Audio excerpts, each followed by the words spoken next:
Ang gabi ay malamig at ang mga ilaw ng kalsada ay kumikislap, parang naglalaro sa dilim ng lungsod. Si Marco, pagod matapos ang trabaho sa opisina, ay nagdesisyon na maglakad sa paligid ng kanyang barangay para mag-unwind. Habang naglalakad, napansin niya ang maliit na isaw istol sa gilid ng madilim na eskinita. Hindi niya alam kung bakit, pero kakaiba ang dating ng tindahan. Ang mga lampara nito ay may dilaw na liwanag, halos parang hindi nagbabago sa loob ng mahabang panahon. May amoy na inihaw na laman, pero may halong pangamba. Maraming tao ang nakapila, ngunit kakaunti ang nakangiti. Lumapit si Marco. Ang nagtitinda ay isang matandang lalaki na may kupas na mukha at mga mata na parang walang malinaw na kulay. Parang laging nakatanaw sa isang lugar na hindi mo makikita. Hindi nagbigay ng ngiti sa mga bumibili. "Gusto mo ba ng isaw, bata?" tanong ng matanda. Mabagal at may malalim na tinig. "Oo, isa po," sagot ni Marco, bahagyang kinakabahan. Habang iniihaw ang isaw, naramdaman ni Marco ang kakaibang lamig na dumaan sa kanyang likod. Ang tunog ng uling na kumukulob sa hawakan ng kawali ay parang sumisigaw. Hindi niya maiintindihan, pero parang may humihila sa kanya palabas ng liwanag ng tindahan. Lumapit siya sa isang lumang bangko sa gilid at umupo habang naghihintay. Napansin niyang hindi lang siya ang nakapansin sa kakaibang pakiramdam. Ang ibang tao sa pila ay tila hindi na umaalis, parang frozen sa oras. Sa sandaling iyon, narinig Marco ang maliliit na bulong, halatang galing sa stall, pero parang walang sisinuman sa paligid ang nagsasalita. "Huwag mong kainin," bulong ng parang hangin na dumaan sa tinga niya. Hindi siya nakinig nang makuha ang kanyang inihaw na isaw. Isang kakaibang panglasa ang nararamdaman niya. Hindi ito masarap, hindi rin malas, ngunit may halong pait at alat, parang dugo at abo. Tumitig siya sa matandang nagtitinda, at sa isang iglap, naglaho ang matanda sa kanyang paningin. Ang stall nawala. Ang mga tao ay nawala rin.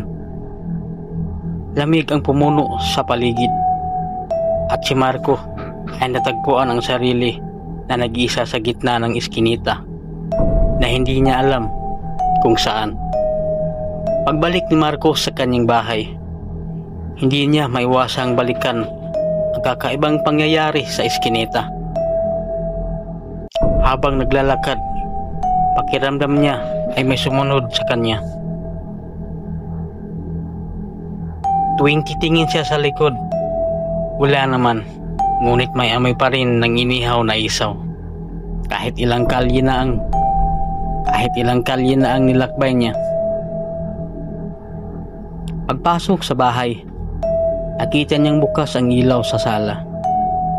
Kahit na sigurado siyang isinara niya ito bago umalis. Ang telepono niya ay may mga missed call,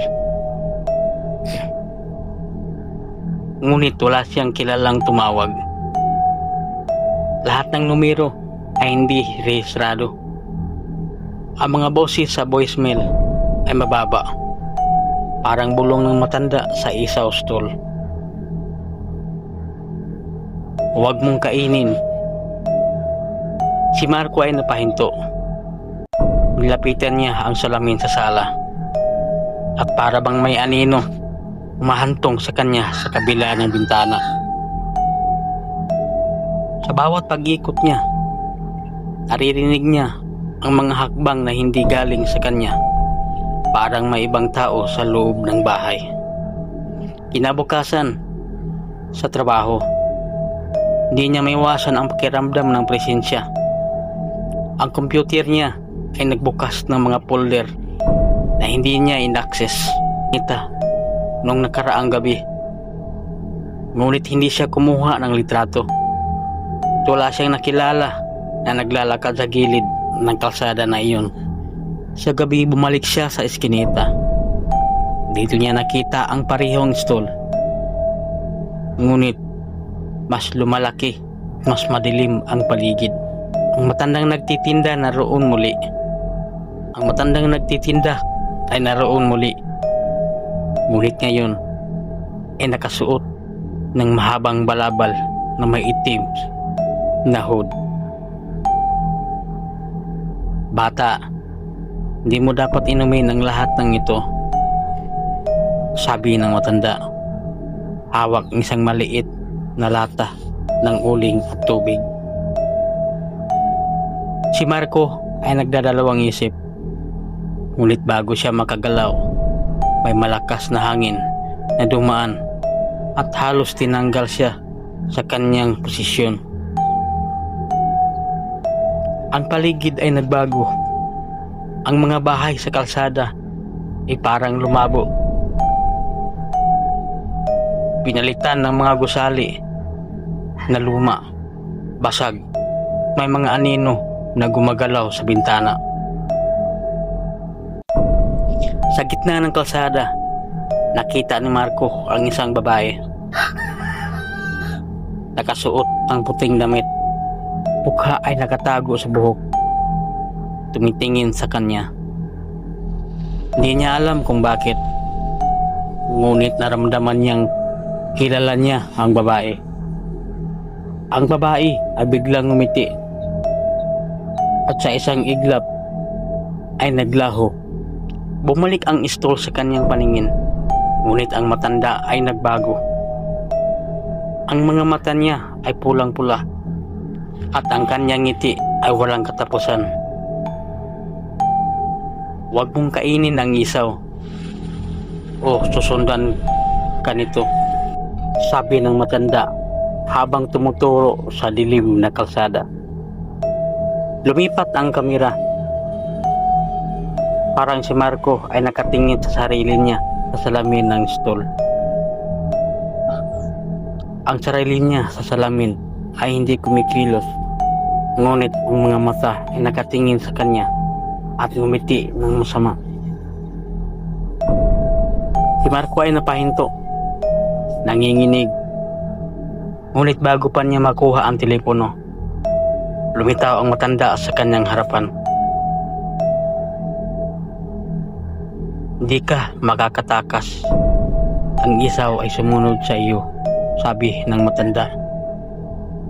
Sa sandaling iyon, naramdaman ni Marco ang malamig na kamay na humahawak sa kanyang balikat.